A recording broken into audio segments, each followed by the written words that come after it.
வணக்கம் traders, welcome to post market analysis. இன்னைக்கு நம்ம இந்த வீடியோவில் நிஃப்டி, பேங்க் நிஃப்டி மற்றும் சென்செக்ஸ் வந்து ஜூன் 1ஆம் தேதி திங்கக்கிழமை என்ன நடந்திருக்கு அப்படிங்கிறதான் பார்க்க போகிறோம். ஸோ இந்த அனாலிசிஸை சும்மா வந்து நம்ம சார்ட் வந்து நமக்கு வந்து மேலே போயிருக்கு இல்லை கீழே வந்திருக்கு அப்படிங்கிறத பார்க்காம நம்ம வந்து ஒரு கொஞ்ச நாளாக ஒரு முக்கியமான ஒரு கான்செப்டை டிஸ்கஸ் பண்ணிட்டு இருக்கோம். என்னன்னு பார்த்தீங்கன்னா, ஒரு இஎம்ஐ பேஸ்டு வந்து பாக்ஸ் செட்டப். அப்போ இந்த பாக்ஸ் செட்டப்க்கு என்ன ஒரு அட்வான்டேஜ் அப்படின்னா, மார்க்கெட்டில் ஒரு அன்வான்டான ட்ரேட்ஸ் எடுக்கிறத தவிர்க்க முடியும். அதாவது ஒரு ஓவர் ட்ரேடுன்னு சொல்லலாம், இல்லைனா ஒரு ஃபேக்கான ஒரு பிரேக் அவுட்னு சொல்லலாம். இதை வந்து தவிர்க்க முடியும். ஸோ இது நம்ம என்ன பண்ணுவோம்னா, ஃபஸ்ட்டு வந்து மார்க்கெட்டோட ஹையஸ்ட் பொசிஷனும் ஒரு லோவஸ்ட் பொசிஷனும் மார்க் பண்ணிக்குவோம். அதுக்கப்புறம் நமக்கு 3 ரூல் இருக்குது. ஒன்று வந்து பார்த்தீங்கன்னா, மார்க்கெட் ஒருவேளை மேலே போகணும் அப்படின்னா மார்க்கெட் வந்து 9 இஎம்ஏ அண்ட் 20 இஎம்ஏ இது ரெண்டுக்கும் மேலே இருக்கணும். ஒன்று. ரெண்டாவது வந்து பார்த்தீங்கன்னா, மேலே வந்த உடனே நம்ம பொசிஷன் எடுக்கக்கூடாது. மேலே வந்து புல் பேக் வந்ததுக்கப்புறம் வர்ற பொசிஷனில் தான் நமக்கு எடுக்கணும். ஸோ இதுதான் 2 சிம்பிளான ரூல். ஸோ இந்த 2 ரூல் வச்சுட்டு அதுக்கப்புறம் பார்த்தீங்கன்னா மார்க்கெட்டோட டைரக்ஷன் அண்ட் நம்மளோட சப்போர்ட் அண்ட் ரெசிஸ்டன்ஸ், இது 3வது.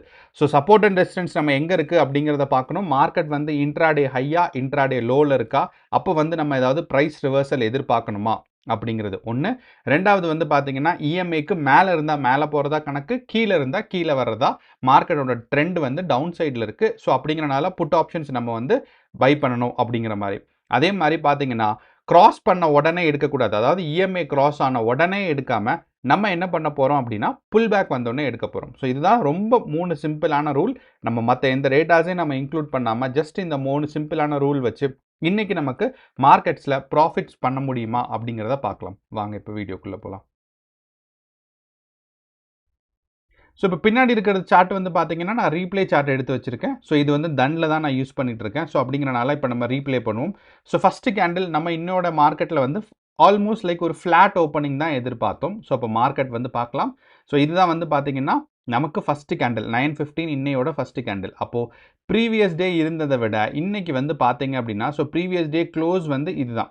அப்போ இந்த க்ளோஸை விட இன்னைக்கு ஓப்பன் ஆனது ஒரு 40 பாயிண்ட் வந்து பாசிட்டிவாக ஓப்பன் ஆயிருக்கு. அப்போ இந்த 40 பாயிண்ட் பாசிட்டிவாக ஓப்பன் ஆனோடனே நம்ம முக்கியமாக கவனிக்க வேண்டியது என்னன்னு பார்த்தீங்கன்னா, நமக்கு வெள்ளிக்கிழமை மார்க்கெட் வந்து ஒரு ஸ்ட்ராங்கான ஒரு டவுன் ட்ரெண்டில் இருந்துச்சு. ஸோ அப்படிங்கிறனால இந்த டவுன் ட்ரெண்டில் நமக்கு முக்கியமாக இருக்கிற லைன் வந்து பார்த்தீங்க அப்படின்னு பார்த்தீங்கன்னா, இந்த ஜோன் வந்து ஒரு ரெசிஸ்டன்ட் ஜோன். அப்போ இந்த ஜோனுக்குள்ளே போயிடுச்சுன்னா நமக்கு இதை கிராஸ் ஆச்சுன்னா மார்க்கெட்ஸ் வந்து ஒரு பாசிட்டிவாக இருக்கிறதுக்கான ஒரு எக்ஸ்பெக்டேஷன்ஸ். ஸோ நான் வந்து மற்ற ப்ரைஸ் ஆக்ஷன்ஸ்லாம் பார்க்கல. ப்ரீவியஸ் டே ப்ரைஸ் ஆக்ஷன் எப்படி நடந்திருக்கு அப்படிங்கிறத பார்த்தோம்னா, ப்ரீவியஸ் டே நமக்கு வந்து பார்த்தீங்கன்னா 2 முக்கியமான லைன் இருக்குது. அதாவது 2 முக்கியமான ஒரு ஜோன் இருக்குது எப்போ ப்ரைஸ் ரிவர்சல் ஆச்சுன்னு. அதாவது இந்த இடத்துல அதாவது 23,730 பக்கத்தில் பார்த்தீங்கன்னா கொஞ்சம் ஒரு பாசிட்டிவ் புஷ் கொடுத்துருக்கு. அதே மாதிரி 23,800க்கு பக்கத்தில் பார்த்தீங்கன்னா ஒரு நெகட்டிவ் புஷ் கொடுத்துருக்கு. அப்போ இந்த 2 ஜோனும் வந்து முக்கியமானது அப்படிங்கிறத நம்ம ஞாபகத்தில் வச்சுக்கணும். ஓகே, இப்போ இந்த 2 லைனை நான் என்ன பண்ணுறேன்னா கொஞ்சம் நான் வந்து திக்காக போட்டுறேன்.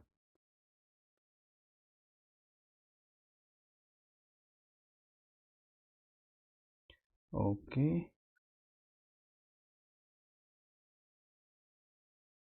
அப்போ நமக்கு இப்போ இருக்கிற இதில் ப்ளூ கலர் லைன் வந்து பார்த்தீங்க அப்படின்னா நமக்கு 9 சிம்பிள் மூவிங் ஆவரேஜ், மீதி க்ரீன் கலர் லைன் வந்து 20 சிம்பிள் மூவிங் ஆவரேஜ். இது மட்டும் நான் வச்சுக்கலாம். ஓகே, அப்போ இந்த ஃபஸ்ட்டு கேண்டில் வந்து பார்த்தீங்கன்னா இந்த ஒரு ரெசிஸ்டன்ட் ஜோனுக்குள்ளே இருக்குது. அப்போ இந்த ரெசிஸ்டன்ட் ஜோன் கிட்ட வந்துருச்சு அப்படிங்கிறனால நமக்கு என்ன எதிர்பார்க்கலாம்னா, பையர்ஸ் வந்து இந்த இடத்துல வந்திருக்காங்க. இனி அடுத்த கேண்டில் இது கொஞ்சம் மேலே போச்சு அப்படின்னா ஒரு பாசிட்டிவ் ட்ரெண்ட் இருக்கிறதா அர்த்தம். ஆனால் நமக்கு என்னென்னா இந்த இடத்துல ஒரு ரெசிஸ்டன்ட் ஜோன் பக்கத்தில் வந்திருக்கிறனால ஒரு ப்ரைஸ் கரெக்ஷன் இருக்கிறதுக்கான வாய்ப்பு இருக்குது அப்படிங்கிறத நம்ம ஞாபகத்தில் வச்சுக்கணும். ஓகே, அடுத்த கேண்டில் பார்த்தீங்கன்னா நெகட்டிவ் கேண்டிலாக வந்திருக்கு. பட் உடனே நம்ம தீர்மானிக்க முடியாது. ஒரு புல் பேக் வரணும், அப்படின்னா தான் நம்ம தீர்மானிக்க முடியும். மேபி நமக்கு செகண்ட் கேண்டில் நெகட்டிவாக வந்துட்டு தேர்ட் கேண்டில் பாசிட்டிவாக கூட போகலாம். ஸோ நம்ம 2 டைரெக்ஷன்லையும் மைண்ட் வந்து ஓப்பனாக வச்சுக்கணும். 3வது கேண்டிலும் பார்த்தீங்கன்னா நெகட்டிவ், அடுத்து 4th கேண்டிலும் பார்த்தீங்கன்னா நமக்கு வந்து இந்த இடத்துல புல் பேக் கேண்டில். ஸோ இந்த இடத்துல வருது 20 சிம்பிள் மூவிங் ஆவரேஜை கிராஸ் ஆயிடுச்சு, 9 சிம்பிள் மூவிங் ஆவரேஜில் பொசிஷன் எடுக்குது. இந்த இடத்துல இன்னொன்று நீங்கள் கவனிச்சிங்க அப்படின்னா மார்க்கெட்டோட ட்ரெண்டில் 9 சிம்பிள் மூவிங் ஆவரேஜ் கீழே இருக்குது, 20 சிம்பிள் மூவிங் ஆவரேஜ் மேலே இருக்குது. ஸோ எப்போ வந்து இந்த 9 சிம்பிள் மூவிங் ஆவரேஜ் கீழே இருக்கோ அப்போ என்ன எக்ஸ்பெக்டேஷன் அப்படின்னா மார்க்கெட் வந்து ஒரு டவுன் ட்ரெண்ட் போகிறதாக அர்த்தம். அதே மாதிரி எப்போ 9 மேலே இருக்குது, அதாவது ஒரு சின்ன வேல்யூ வந்து மேலேயும் பெரிய வேல்யூ வந்து கீழேயும் இருந்துச்சுன்னா அது வந்து பார்த்தீங்க அப்படின்னா மார்க்கெட்டில் ஒரு பாசிட்டிவ் ட்ரெண்ட் போகிறதுக்கான ஒரு அர்த்தம். அப்போது இப்போதைய மார்க்கெட்டை வச்சோம் அப்படின்னா, இப்போதைய நமக்கு இந்த இஎம்ஐவை பார்த்தோம் அப்படின்னா, மார்க்கெட் வந்து ஒரு நெகட்டிவ் ட்ரெண்டில் தான் இருக்குது. அண்ட் இந்த சிம்பிள் மூவிங் ஆவரேஜ் நம்மளோட 4th கேண்டில் பார்த்தீங்கன்னா 9 இஎம்ஐயில் சப்போர்ட் எடுத்திருக்கு. அப்போ இந்த சப்போர்ட்லேருந்து மார்க்கெட் ட்ரெண்ட் ரிவர்ஸ் ஆச்சுன்னா பாசிட்டிவாக இந்த டைரக்ஷன் வரைக்கும் போகலாம். பட் நமக்கு வந்து 9 இஎம்ஐ மேலே வரணும். அது ரொம்ப ரொம்ப முக்கியம். பார்த்தீங்கன்னா 9 இஎம்ஐவை கிராஸ் பண்ணல, இந்த இடத்துல பொசிஷன் எடுத்திருக்கு. ஸோ இந்த இடத்துல இப்போ நமக்கு வந்து நோ பொசிஷன். ஏன்னா நமக்கு வந்து இந்த பொசிஷன்லேருந்து நமக்கு ஒரு வாலடைலிட்டி பிரேக் அவுட் ஆனால்தான் நமக்கு வந்து ட்ரேட் எடுக்க முடியும். So second candle, third candle இப்பயும் பார்த்தீங்கன்னா 9 and 20 இஎம்ஐக்குள்ளேயே தான் இருக்குது. அப்படிங்கிறனால நமக்கு இன்னையோட பாக்ஸுக்கு பார்த்தீங்க அப்படின்னா நமக்கு ஒரு கரெக்டான ஒரு ட்ரெண்ட் வைக்கணும் அப்படின்னா இன்னைக்கு வந்து ஒரு ஹையஸ்ட் பொசிஷன் இந்த இடத்துல இருக்குது, லோவஸ்ட் பொசிஷன் இப்போதைய நிலைமையில் இப்படி இருக்குது. ஆனால் இதை வந்து கீழே கிராஸ் ஆகும். ஸோ அப்படிங்கிறனால நான் வந்து லோவஸ்ட் பொசிஷனை இன்னும் நான் மார்க் பண்ணாமல் தான் இருக்கேன். ஸோ மார்க்கெட் வந்து மூவ் ஆகட்டும். பார்த்தீங்கன்னா 9 இஎம்ஐவை கொஞ்சம் கொஞ்சமாக கீழே கிராஸ் ஆக ட்ரை பண்ணிகிட்ருக்கு. ஸ்டில் வந்து பார்த்தீங்கன்னா நமக்கு 9 and 20 இஎம்ஐ வந்து 20 மேலே இருக்குது, 9 கீழே இருக்குது. அப்படின்னா மார்க்கெட் வந்து ஒரு டவுன் ட்ரெண்டில் இருக்குது அப்படிங்கிறது தான் அர்த்தம். அப்படியே மார்க்கெட் போயிட்டுருக்கு. இந்த இடத்துல அதாவது நமக்கு 957க்கு கேண்டில் என்னென்னா 9 இஎம்ஐவை கீழே கிராஸ் பண்ணியிருக்கு. அப்போது இன்னொரு கேண்டில் நமக்கு பர்ஃபெக்டாக கீழே வந்துச்சு அப்படின்னா மார்க்கெட்டோட டவுன் ட்ரெண்ட் நம்ம வந்து எக்ஸ்பெக்ட் பண்ணலாம். ஸோ பார்த்தீங்கன்னா கரெக்டாக அடுத்த கேண்டில் 10 மணிக்கு பார்த்தீங்க அப்படின்னா கரெக்டாக ஒரு கேண்டில் வந்து இந்த 9 இஎம்ஐக்கு கீழே ஃபார்ம் ஆயிருக்கு. ஓகே, அப்போது நமக்கு டவுன் ட்ரெண்ட் எக்ஸ்பெக்ட் பண்ணலாம். பாசிட்டிவான ட்ரெண்ட் எக்ஸ்பெக்ட் பண்ண வேண்டாம், டவுன் ட்ரெண்ட் எக்ஸ்பெக்ட் பண்ணலாம் அப்படிங்கிற ஒரு மைண்ட் செட்டுக்கு வந்துட்டோம். ஆனால் நமக்கு இந்த கேண்டிலில் பொசிஷன் எடுக்கக்கூடாது. அடுத்து ஒரு க்ரீன் கேண்டில் ஃபார்ம் ஆகிட்டு ஒரு புல் பேக் எடுக்கும் பாருங்கள், அதுதான் நமக்கு வந்து பொசிஷன் எடுக்கிறதுக்கான ஒரு முக்கியமான பாயிண்ட்டு. ஓகே, இந்த க்ரீன் கேண்டில் அடுத்த ரெட் கேண்டில் ஆரம்பிச்சுன்னா நம்ம வந்து பொசிஷன் எடுக்கலாம். எஸ், அடுத்த ரெட் கேண்டில். ஆனால் பார்த்தீங்கன்னா இந்த ரெட் கேண்டில்ஸ் எல்லாமே நமக்கு 9 சிம்பிள் மூவிங் ஆவரேஜில் டச் பண்ணிகிட்டு இருக்கு. டச் பண்ணாமல் வெளியே வந்திருந்தால் தான் நம்ம வந்து பொசிஷன் எடுக்க முடியும். ஸோ அப்போ நம்ம லாஜிக்கில் பொசிஷன்ஸ் வரலை. அப்படியே மார்க்கெட் போயிட்டுருக்கு. டவுன் ட்ரெண்ட் தான் மார்க்கெட்டு. டவுன் ட்ரெண்ட்லேயே மார்க்கெட் வந்து மூவ் ஆகிட்டே தான் இருக்குது. ஸோ நான் என்ன பண்ணுறேன்னா இன்னும் கொஞ்சம் ஃபாஸ்ட்டாக வைக்கிறேன். ஸோ இந்த இடத்துல பார்த்தீங்கன்னா நமக்கு ஃபஸ்ட்டு ஒரு ரெட் கேண்டில் வந்து 9 and 20 சிம்பிள் மூவிங் ஆவரேஜை கிராஸ் பண்ணி கீழே இருக்குது. அடுத்து ஒரு green candle and pull back. So நான் வந்து கொஞ்சம் ஃபாஸ்ட்டாக வைக்கிறேன். ஓகே, 3 ரெட் கேண்டில், ஒரு க்ரீன் கேண்டில், அடுத்த புல் பேக் ரெட் கேண்டில்னால் நம்ம வந்து பொசிஷன் எடுக்கலாம். பார்த்தீங்களா, இந்த இடத்துல நமக்கு ரெட் கேண்டில் கீழே வந்துருந்துச்சுன்னா மார்க்கெட் வந்து பாசிட்டிவாக போயிருக்கும். ஆனால் இந்த ஒரு டைரெக்ஷனில் நமக்கு இதனால தான் நமக்கு வந்து இந்த ஒரு செட்டப், அதாவது என்ன ஒரு லாஜிக்னா நமக்கு இந்த இடத்துல சப்போஸ் நமக்கு வந்து மார்க்கெட் கீழே போகும் அப்படிங்கிறத பொசிஷன் நம்ம எடுத்திருந்தோம் அப்படின்னா இந்த இடத்துல நமக்கு வந்து ஸ்டாப் லாஸ் ஆகிருக்கும், இல்லைனா இங்கே வந்து நமக்கு லாஸ் ஆகிருக்கும். ஆனால் இப்போ பார்த்தீங்கன்னா நமக்கு இதிலிருந்து அதாவது காலையில் 9 o'clockலேருந்து இப்போ வரைக்கும் 9:45 வரைக்கும் பார்த்தீங்கன்னா ஒரு பொசிஷன் கூட கிடைக்கல. ஆனால் 9:45க்கு ட்ரெண்டு ரிவர்ஸ் ஆன மாதிரி இருக்குது. 9 சிம்பிள் மூவிங் ஆவரேஜ் மேலே போயிருக்கு, 20 சிம்பிள் மூவிங் ஆவரேஜ் கீழே கிராஸ் ஓவர் ஆகிருக்கு. ஓகே, அண்ட் ரெண்டாவது மார்க்கெட் வந்து பாசிட்டிவாக போய் கேண்டில்ஸ் எல்லாம் பார்த்தீங்க அப்படின்னா இந்த இஎம்ஐக்கு மேலே தான் க்ளோஸ் ஆகிருக்கு. அப்போ இந்த இஎம்ஐக்கு மேலே க்ளோஸ் ஆகிருக்கிறனால ஒரு புல் பேக் வந்துச்சுன்னா நம்ம வந்து கால் ஆப்ஷன்ஸ் எடுக்கலாம். ஓகே, மார்க்கெட் வந்து புல் பேக் வந்துருச்சு.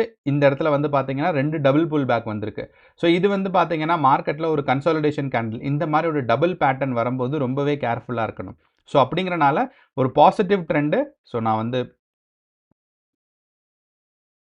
இந்த இடத்துல பார்த்தீங்கன்னா ஒரு பாசிட்டிவ் ட்ரெண்டு, ஒரு புல் பேக், அதுக்கப்புறம் பார்த்தீங்கன்னா பாசிட்டிவ் ட்ரெண்ட். அப்போது இந்த பாயிண்ட் வந்து நமக்கு கால் ஆப்ஷன் எடுக்கிறதுக்கான ஒரு பாயிண்ட். அப்போ இந்த பாயிண்ட்லேருந்து கால் ஆப்ஷன் எடுத்தால் நமக்கு ஃபஸ்ட்டு லாஜிக் எங்கே அப்படின்னு பார்த்தீங்கன்னா நமக்கு இதுதான் ஃபஸ்ட்டு டார்கெட். அப்போ இங்கேருந்து நமக்கு டார்கெட் எவ்வளோ தூரம் இருக்கும்?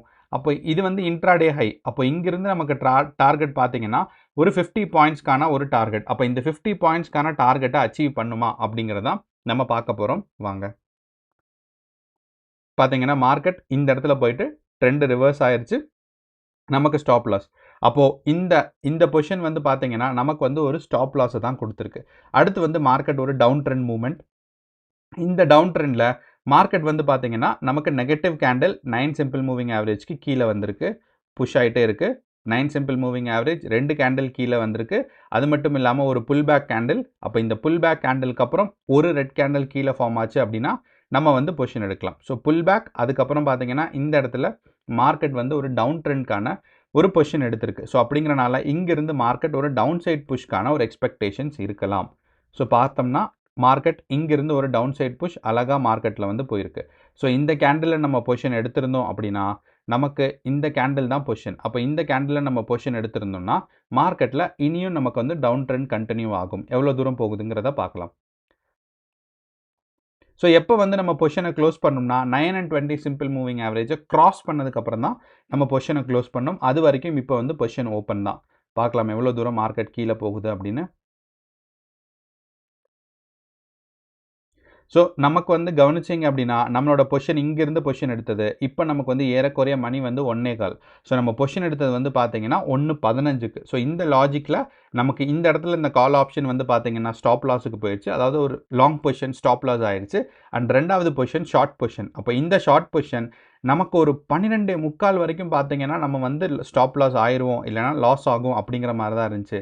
ஆனால் அதுக்கப்புறம் பார்த்தீங்க அப்படின்னா மார்க்கெட் இப்போதைய நிலைமையில வரைக்கும் பார்த்தீங்கன்னா ஏறக்குறைய ஒரு 90 பாயிண்ட் வரைக்கும் மூவ் ஆகிட்டு இருக்கு. ஸோ இப்போ எவ்வளோ தூரம் மூவ் ஆகுது அப்படிங்கிறத நமக்கு பார்க்கலாம். 90 பாயிண்ட் வரைக்கும் மூவ் ஆகிட்டே இருக்குது. ஸ்டில் மார்க்கெட் ஒரு டவுன் ட்ரெண்ட் போயிருக்கு. இப்போ வந்து பார்த்தீங்கன்னா ஏறக்குறைய மணி 2:10. அப்போ இந்த 2:10க்கு பார்க்கும்போது நமக்கு ஒரு 120 பாயிண்ட் ஸ்டில் டவுன் சைடு தான் போயிட்டே இருக்குது. Down side. அப்போது இந்த இடத்துல பார்த்தீங்க அப்படின்னா இந்த இடத்துல வந்து கேண்டில் வந்து 9 சிம்பிள் மூவிங் ஆவரேஜை கிராஸ் ஆகிடுச்சு. இந்த இடத்துல வந்து 20 சிம்பிள் மூவிங் ஆவரேஜை கிராஸ் ஆகிறதுக்கான ஒரு எக்ஸ்பெக்டேஷன்ஸில் இருக்குது. அப்போது ஒன்றா இந்த இடத்துல நீங்கள் வந்து பொசிஷனை க்ளோஸ் பண்ணிடலாம். ஏன்னா நமக்கு வந்து ஒரு 130 பாயிண்ட்ஸ்க்கான ப்ராஃபிட் இருக்குது. இல்லை நான் வந்து ரிஸ்க் எடுப்பேன் அப்படின்னா இது வரைக்கும் மேலே போகிறதுக்காக வெயிட் பண்ணணும் நம்ம. ஓகே. ஸோ நீங்கள் ரிஸ்க் எடுத்தது கண்டிப்பாக ரிவார்டில் தான் இருக்கும். என்ன அப்படின்னா இந்த இடத்துலேருந்து பார்த்தீங்கன்னா 20ல் நமக்கு சப்போர்ட் எடுத்துகிட்டு திருப்பியும் மார்க்கெட் வந்து ஒரு ஸ்ட்ராங்கான ஒரு டவுன் ட்ரெண்டில் தான் இருக்குது. அப்போது இந்த மார்க்கெட் வந்து ஒரு ஸ்ட்ராங்கான டவுன் ட்ரெண்டில் தான் இருக்குது அப்படிங்கிறனால நமக்கு வந்து ஸ்டில் பொசிஷன் ஹோல்ட் பண்ணுறோம். ஆனால் இப்போ பார்த்தீங்கன்னா மணி வந்து ஏறக்குறைய நமக்கு 3 மணி. அப்போ இந்த 3 மணி 3:15க்கு இதுதான் லாஸ்ட் கேண்டில். நமக்கு 324ஓட லாஸ்ட் கேண்டில் அப்படிங்கிறனால நமக்கு வந்து 11:40க்கு எடுத்த பொசிஷன் இந்த ஒரு லாங் செட்டப்பில் நமக்கு என்ன ஆயிருக்கு அப்படின்னா நமக்கு 11:40க்கு எடுத்த பொசிஷன் நமக்கு 3 o'clock வரைக்கும் அழகாக ஹோல்ட் பண்ண முடியும். 150லேருந்து 170 பாயிண்ட்ஸ் வரைக்கும் க்ளீனாக ஒரே ஒரு ட்ரேடு. கொஞ்சம் வந்து மனசு வந்து பதட்டமாக தான் இருக்கும். ஏன்னா ப்ராஃபிட்ஸ் வர மாதிரி இருக்கும், லாஸ் ஆகும், ப்ராஃபிட் அண்ட் லாஸ் அப்படியே போயிட்டே இருக்கும். ஆனால் இந்த செட்டப்பில் பார்த்தோம் அப்படின்னா இன்றைக்கி நமக்கு 2 ட்ரேட் தான் வந்துச்சு. ஃபஸ்ட்டு ட்ரேடு இந்த இடத்துல long position stop loss. Second trade வந்து பார்த்தீங்கன்னா ஷார்ட் பொசிஷன். இங்கேருந்து எடுக்கும்போது நமக்கு மார்க்கெட்டில் நம்மளோட பொசிஷன் க்ளோஸ் ஆகிறதுக்கான வாய்ப்பே வரலை. ஸோ அப்படி நமக்கு பார்த்தோம் அப்படின்னா மார்க்கெட்டில் ஒரு ஸ்ட்ராங்கான ஒரு டவுன் ட்ரெண்ட். அப்போ இந்த டவுன் ட்ரெண்ட் வந்து நமக்கு கண்டினியூ ஆகும்போது நமக்கு ஒரு 170 பாயிண்ட் பக்கம் ப்ராஃபிட் வந்திருக்கு. ஸோ அப்போ இதனால் இந்த லாஜிக் யூஸ் பண்ணும்போது நம்மளால் ஸ்ட்ராங்காக பொசிஷன்ஸ் வந்து ஹோல்ட் பண்ண முடியும். ரெண்டாவது ஃபேக்கான பிரேக் அவுட்ஸ் நம்மளால் அவாய்ட் பண்ண முடியும். அப்படியே இந்த பொசிஷன் மட்டும் நம்ம வந்து ஸ்டாப் லாஸ் ஆனோம்னா அதாவது அட்லீஸ்ட் நமக்கு 50-50 2 பொசிஷன் எடுத்திருந்ததில் ஒன்று வந்து பார்த்தீங்கன்னா ஒரு நல்ல ஒரு ப்ராஃபிட்டும், ஒன்று வந்து ஒரு ரொம்ப கம்மியான ஒரு ஸ்டாப் லாஸும். ஸோ இப்போ இந்த செட்டப்பில் என்னென்னா லாஸ் வந்துச்சுன்னா ரொம்ப கம்மியாக வரும், ப்ராஃபிட் பிரேக் அவுட் வரும்போது ரொம்ப அழகாக இன்க்ரீஸ் ஆகும். ஸோ அப்படிங்கிறனால இன்னையோட பொசிஷனில் நமக்கு 2 பொசிஷன் தான் நம்மளோட ஒரு லாஜிக் அண்ட் செட்டப்பில். ஸோ நம்ம பார்த்தீங்கன்னா ரொம்ப சிம்பிளான ஒரு லாஜிக் தான் வச்சுருக்கோம். ஸோ இதே லாஜிக் கண்டினியூ பண்ணி நம்ம டிஸ்கஸ் பண்ணிட்டே இருப்போம். So all the best. கேர்ஃபுல்லாக ட்ரேட் பண்ணுங்கள். நன்றி, வணக்கம்.